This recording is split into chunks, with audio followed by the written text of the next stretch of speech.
अस्सलाम वालेकुम फार्मर्स। मैं डॉक्टर ज़हीर आसिफ। फार्मर्स, आज हम मौजूद हैं युवास पत्तों की कैंपस में एम्ब्रियोलॉजी लैब पे। तो हमारे साथ मौजूद हैं डॉक्टर अब्दुल खालिक साहब, जो कि युवास के अंदर एज लेक्चरर भी अपने फ़राइज़ सर अंजाम दे रहे हैं। तो डॉक्टर साहब बेसिकली एक प्रोजेक्ट पे काम कर रहे हैं, ये और सीनियर प्रोफेसर्स और पूरी इनकी टीम यहाँ युवास के अंदर एक प्रोजेक्ट पे काम कर रहे हैं, जिसको हम IVF यानी इन विट्रो फर्टिलाइजेशन कहते हैं। तो सादा अल्फाज में अगर मैं बताऊं, एग की बेसिकली फर्टिलाइजेशन करवाना आउटसाइड द बॉडी, यानी कि एनिमल के अंदर नहीं, बाहर जो है एम्ब्रियो को तैयार करना।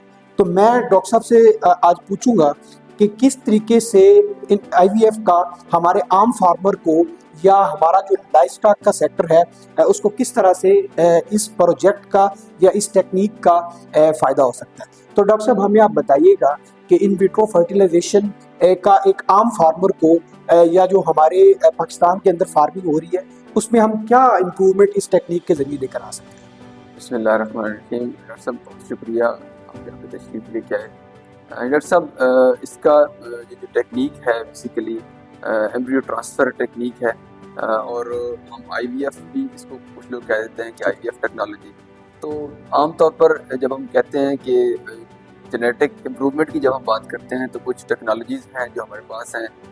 आज से 20 साल पहले सीमन की टेक्नोलॉजी आई कि हम सीमन जो है वो ट्रांसफ़र करते थे गायों के अंदर जी। और उस अच्छी जो नस्ल के जो बुल्स थे, जो भेड़े थे, जी। उनका जो सीमन था वो हम ट्रांसफ़र करते और उससे जो बच्चियाँ पैदा होती वो अच्छी नस्ल की जी। जो है वो ज़्यादा दूध पैदा करने वाली जी। जो है वो गायें पैदा होती जी, breed improvement in other words आप कह सकते हैं। जी। तो जो बुल है उसमें जब हम सीमन कलेक्ट करते हैं तो एक बुल से मिसाल के तौर पर हमने सीमन कलेक्ट किया, उससे 150 या 200 डोजेज बनाई और वो 150-200 गायों को ट्रांसफ़र कर दी, तो वो उससे एक ही जैकुलेट से 150 उसकी जो है वो नस्ल या जो उसके बच्चे हैं वो पैदा हो सकते हैं। लेकिन जो गाय है, गाय के पास इस तरह की सलाहियत नहीं है कि वो एक वक्त में एक से ज़्यादा बच्चा पैदा कर सके एक साल के अंदर। तो उसके लिए एक टेक्नोलॉजी की ज़रूरत थी। तो हमारे पास ये एक टेक्नोलॉजी आई, एम्ब्रियो प्रोडक्शन की टेक्नोलॉजी और IVF टेक्नोलॉजी। इसमें हम क्या करते हैं कि एक जो अच्छी नस्ल की गाय है उसमें से जो अंडा है, जो एग जिसे हम कहते हैं, वो हासिल करते हैं। एक स्पेसिफिक अपरेटस है उसके ज़रिए, और फिर उसको हम लेबॉर्ट्री के अंदर जो अच्छी नस्ल का स्पर्म है जिसका ज़्यादा दूध पैदा करने वाला कार्ड है, उसके साथ हम फर्टिलाइज करवाते हैं और उसके बाद वो जो एम्ब्रियो है वो हम ट्रांसफ़र करते हैं उन गायों के अंदर। इससे ये होता है कि जो अच्छी नस्ल की एक गाय है जो हमारे पास इम्पोर्टेड गाय है, बजाय इसके कि हम एक गाय इम्पोर्ट करें और उसके ऊपर जो अखराजात हैं और टैक्सेस हैं वो बर्दाश्त करें, हम इसके ज़रिए जो अच्छी नस्ल की गाय हमारे पास एक है उससे मल्टीपल नंबर, बजाय इसके कि हम साल में एक ही बच्चा लें, हम एक से ज़्यादा बच्चे एस्टिमेटेड है कि 60 to 70 ऑफस्प्रिंग जो है वो हम ले सकते हैं इन 1 ईयर। डॉक्टर साहब, एक साल के अंदर हम 60 से 70 बच्चे एक अच्छी नस्ल की गाय से ले सकते हैं।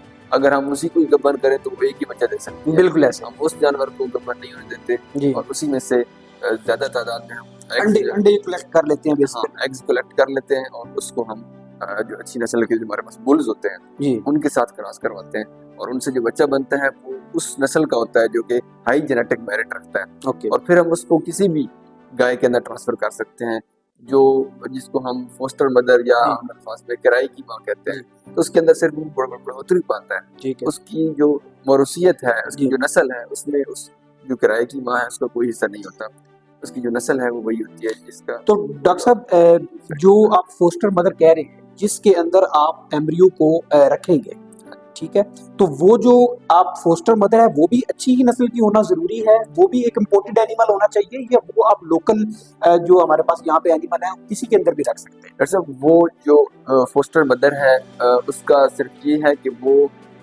बच्चा देने की सलाहियत रखती हो, मतलब ये कि वो जब बच्चा दे रही हो तो क्योंकि हमारे पास जो एग्जॉटिक ब्रीड्स हैं, जो फ्रीजियन हैं, उनके बर्थ रेट ज़्यादा है, 45-50 किलो तक चला जाता है।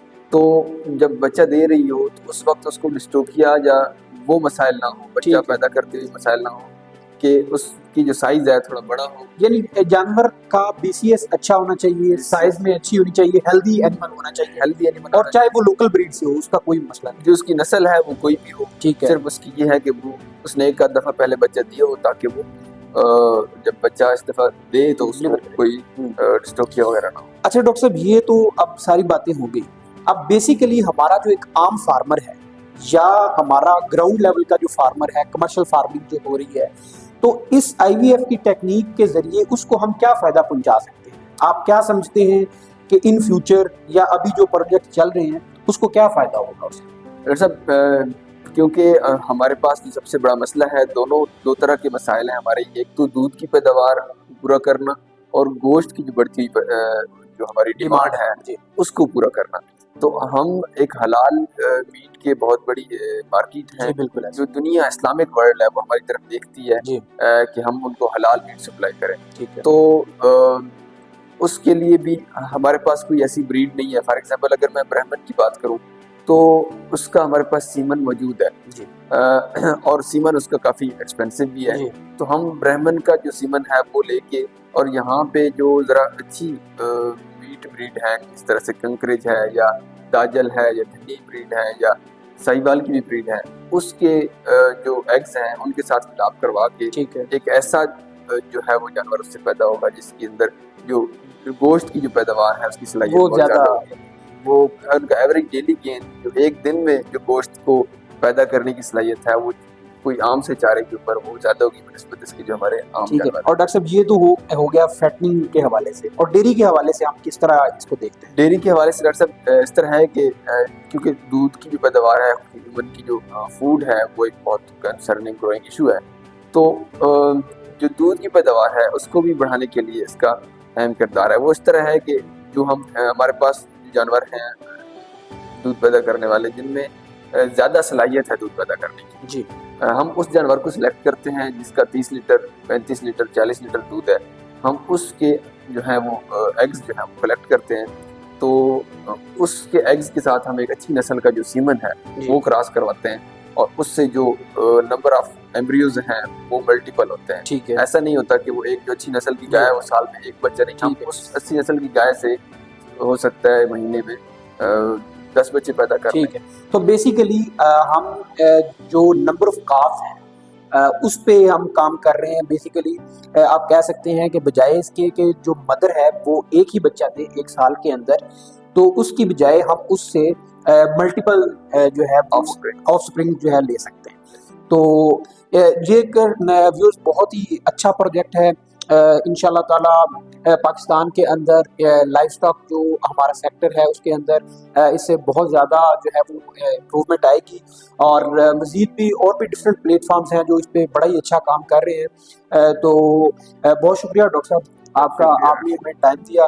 Thank you so much.